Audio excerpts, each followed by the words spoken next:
So you're probably familiar with the most common perceived social hierarchy for dividing men into groups, the alpha versus the beta.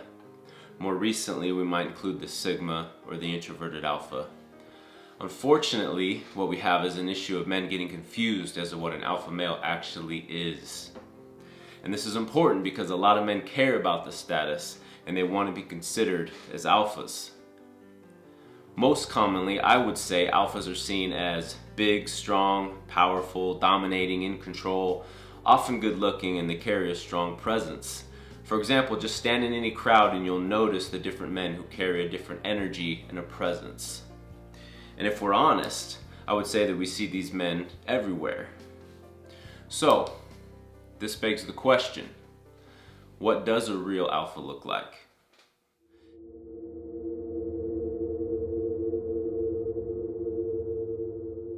So I believe that depending on who you ask, you might get varying opinions on what it means to be an alpha.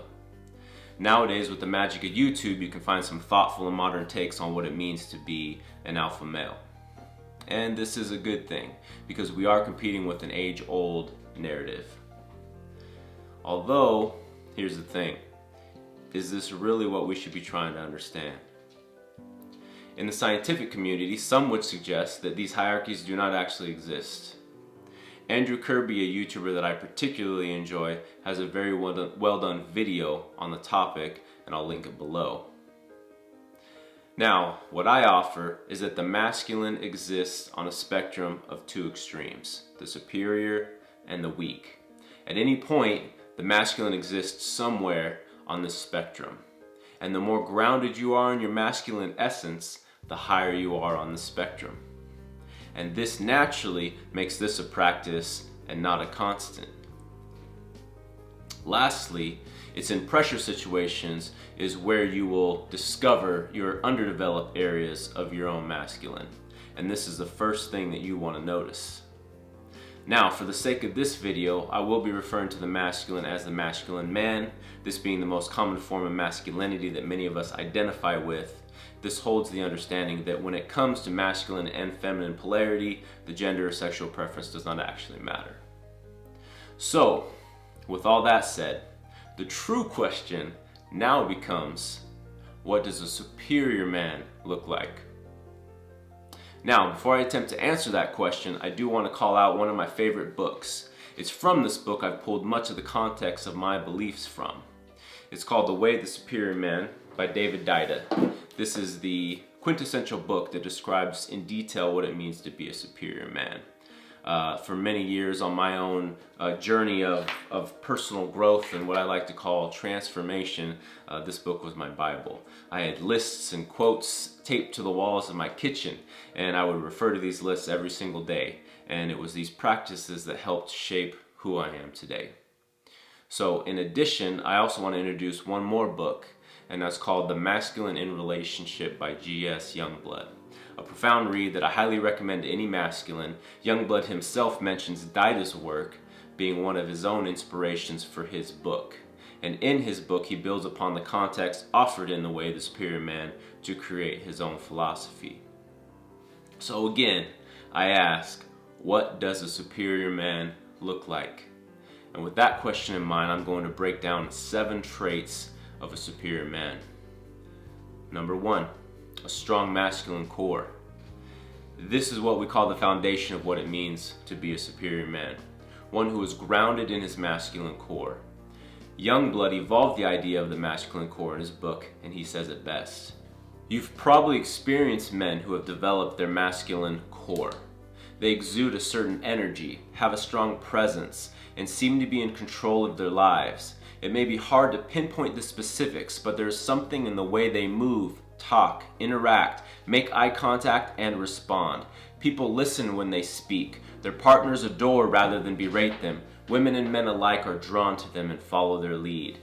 A masculine core is based on the capacity of your nervous system to handle intensity and the mastery of a learnable set of skills. The idea here is that these traits are learnable skills. You can evolve your underdeveloped masculine traits, and it's my intention to help you do that over time. Number 2, A superior man knows his purpose. For the masculine, the core of your life is your purpose. Everything in your life, from your diet to your career, must be aligned with your purpose if you are to act with coherence and integrity in the world. If you know your purpose, your deepest desire, then the secret of success is to discipline your life so that you support your deepest purpose, the way of the superior man. Purpose in this context is the idea that you build your entire life around your mission and your purpose. We want to design actionable steps within your life that direct you towards the completion of your purpose and your mission. A man of depth aligns his life completely with his purpose. Number 3, a superior man is authentic. Authenticity is one of my ultimate favorite ways of being, and this is a big one. Authenticity is the state of being grounded and authentic in who you are. By remaining grounded in authenticity, a man does not need to be concerned about what others think of him. He does not need to live by another person's narrative. He knows exactly who he is. To discover and remain grounded in the authenticity within yourself is both the easiest and yet the hardest thing to accomplish. Number 4, a superior man stays in integrity. Crucial integrity is. It will also remain a common theme. Integrity is a consistency and commitment to your authentic way of being, regardless of external conditions. Having integrity is relying upon your clarity of purpose, essence, values, and beliefs. Integrity allows a clean approach. It allows you to take responsibility for your life. A man of depth is one who takes responsibility for his life as he is never a victim. A man in integrity with his being does not care about the status of being an alpha, a beta, or a sigma. Instead, this man remains in integrity with his authentic way of being. Control.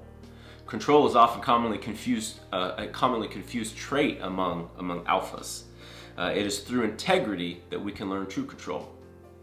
Control does not mean the control of others.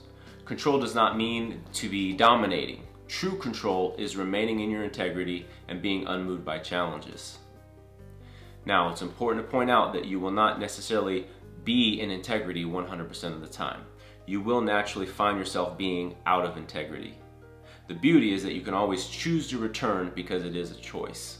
We always have a choice. Number 5, a superior man leans beyond his edge. And to best define leaning beyond his edge, I'm going to share a few quotes from The Way of the Superior Man. Your edge is where you stop short, or where you compromise your fullest gift, and instead cater to your fears. Notice where your fear limits you and shapes your income and livelihood. All men are afraid unless they are perfectly free. If you cannot admit this, you are pretending to yourself and others. Or perhaps you are so comfortable with your life that you do not even choose to approach your edge and do not even approach the fullest giving of your gift. Own your fear and lean just beyond it in every aspect of your life, starting now. The Way of the Superior Man.